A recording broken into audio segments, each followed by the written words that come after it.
I mean, I think you know what is gonna be said here, but like, just man, I don't really want to ramble, but I do want to get like the message out because I think the person that I follow the most on this subject, I'm assuming you saw the title, but the person I follow most on this subject is King Batch or Andrew Batchelor. But he's saying like if you have a platform, if you have a following, if you have a lot of fans, if you're an influencer, which I'm not really that much, I don't have that big of a following, but I do have enough of a following that like I'm pretty sure anybody that's watching this video doesn't already know what's going on.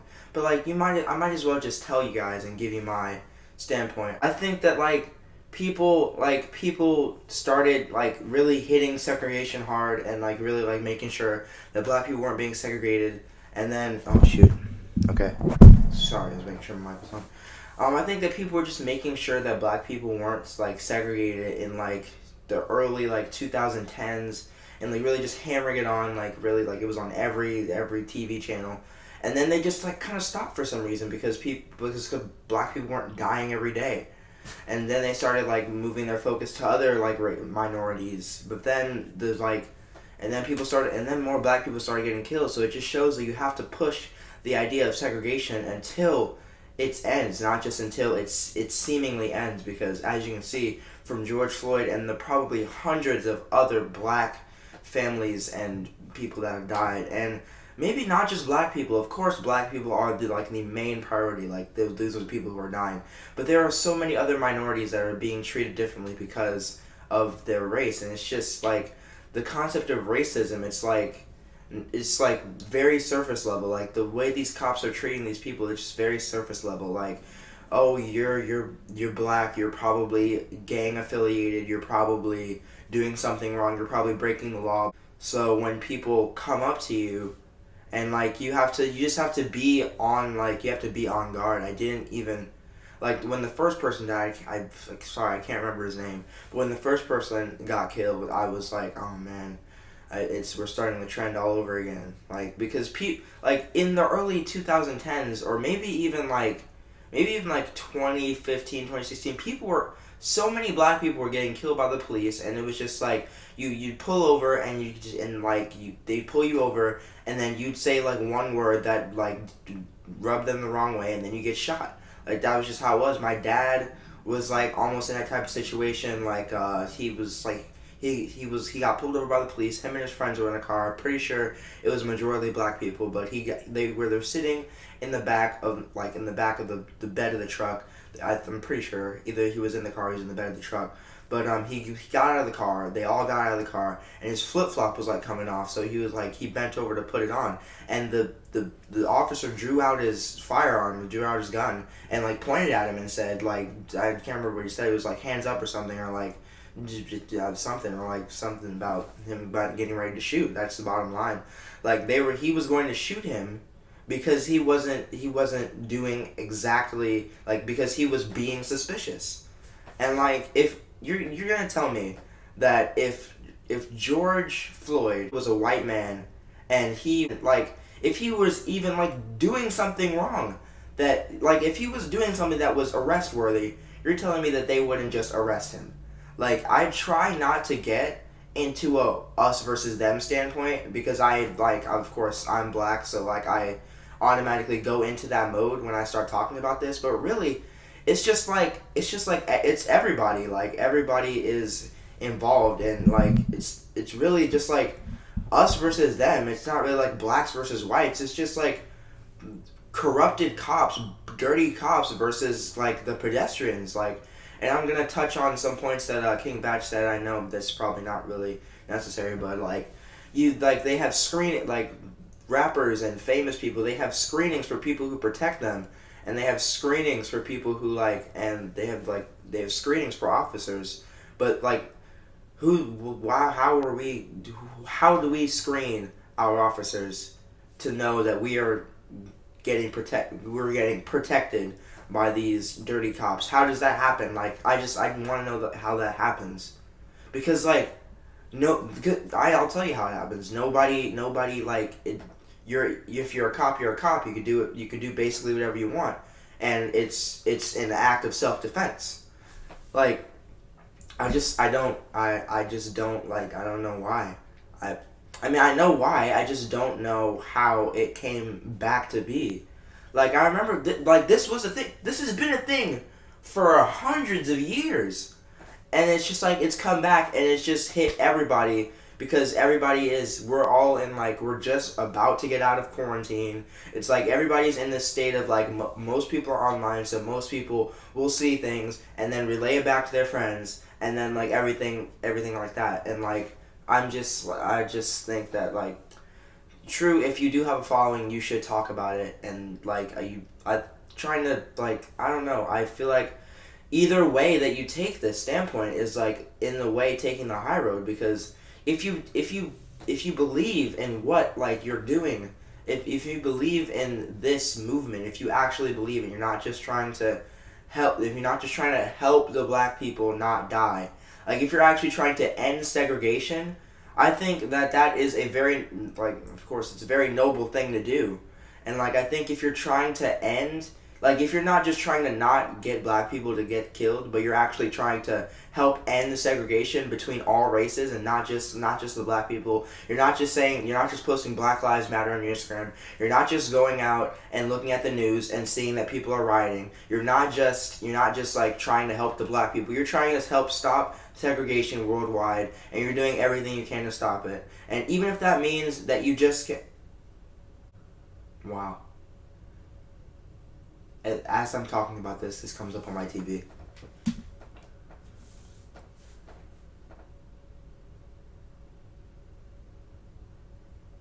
Color of Change, and countless others to call on public officials across the country to take real action.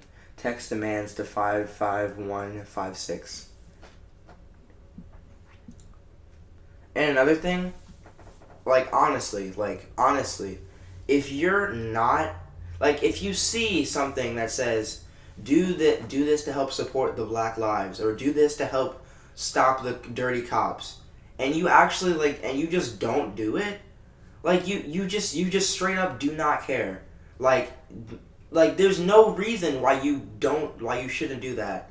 And that's why I don't know why these people aren't, like, they slept on black people for like 3 years, and it was kind of all right, because they were trying to uplift the Hispanics, they were trying to uplift the Latinos, and, like, everybody. They thought that segregation for black people was over, so they just kind of slept on them for like years, and then all of a sudden this happens, and they're like, wait, but I thought we ended this. But then they just didn't, like, they really didn't actually try to end it. They just tried to say that they just did it to say that they did it. Like, they tried ending it just to say that they tried to end it. I just pray for every single one of the black mothers and black fathers and black siblings that have lost that have lost their lives, and or gotten killed, or lost a family member's life.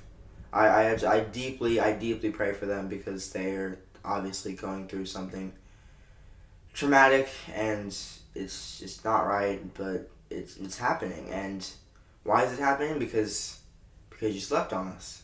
You didn't really. And it's been a pattern throughout the years. You end slavery and you think that's going to end segregation, but then segregation is a thing. You end segregation and you think that's going to stop black people from getting killed. And then black people start getting killed, and then all of a sudden you're like, oh, this is a real thing. But it's been a real thing the whole time. I feel like people are just like, they're coming out of the shadows just to, like, acknowledge this is a real thing.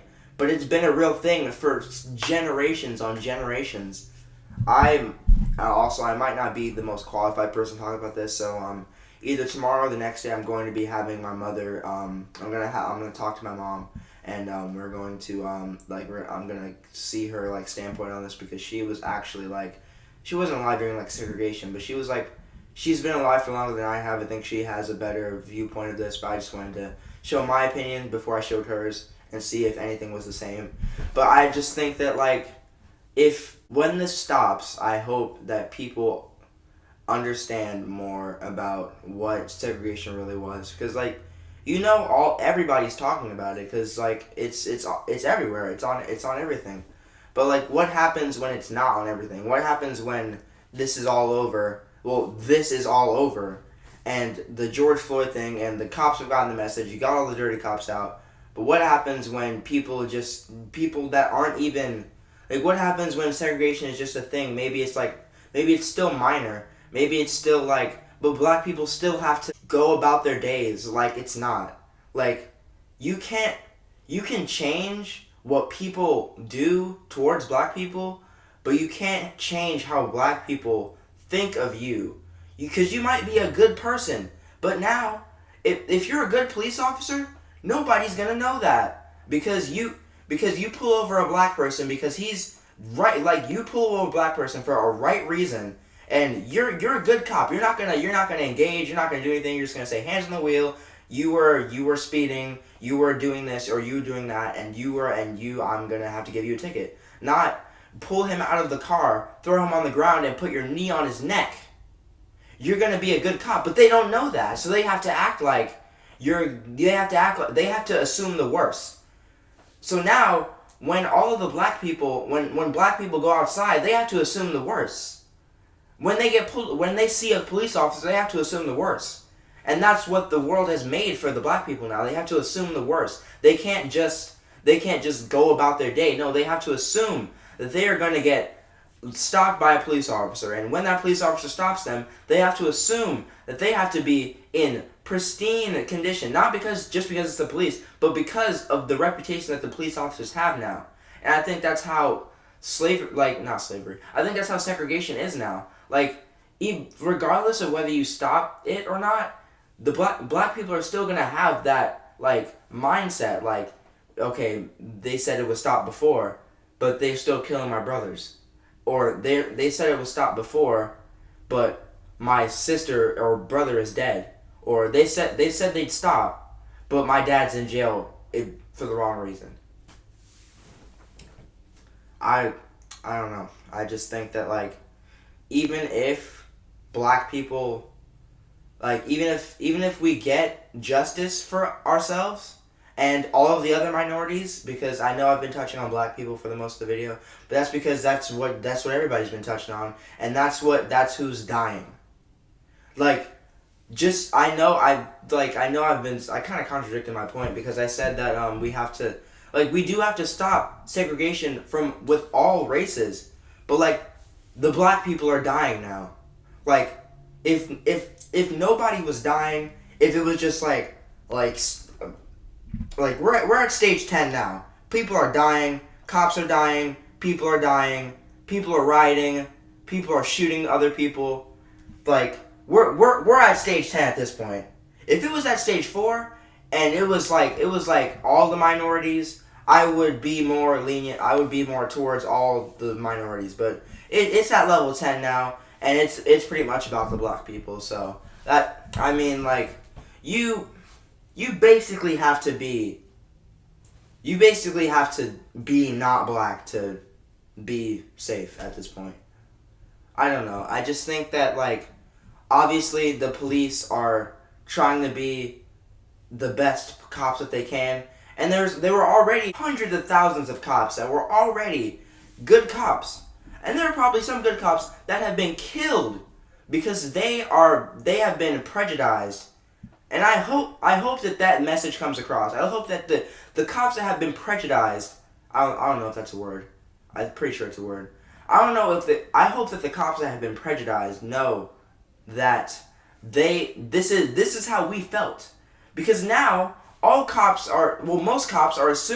white cops are assumed to be bad cops until proven otherwise. Black people don't get that chance. We just assume to be bad, and we don't even get to say anything on our behalf. That's the difference between us and cops. Cops get a chance to say, "Oh no, I'm a good cop," or "Oh, I'm here to give you a voice," and I can it was the sheriff that said that. "I'm here to give you a voice," and stuff like that. But if nobody said, but black people don't get a chance to say anything. All they have a chance to say is, "I can't breathe. Please don't kill me." That's all they have a chance to say because you're already killing them.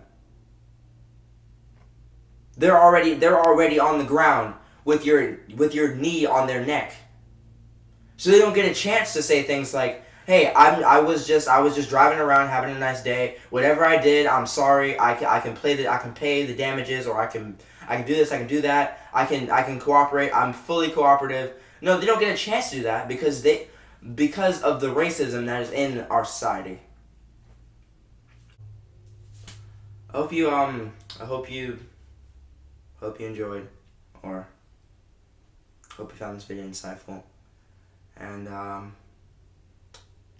hope this ends soon. But if it doesn't, then honestly won't be surprised. But help us. That's all I can say.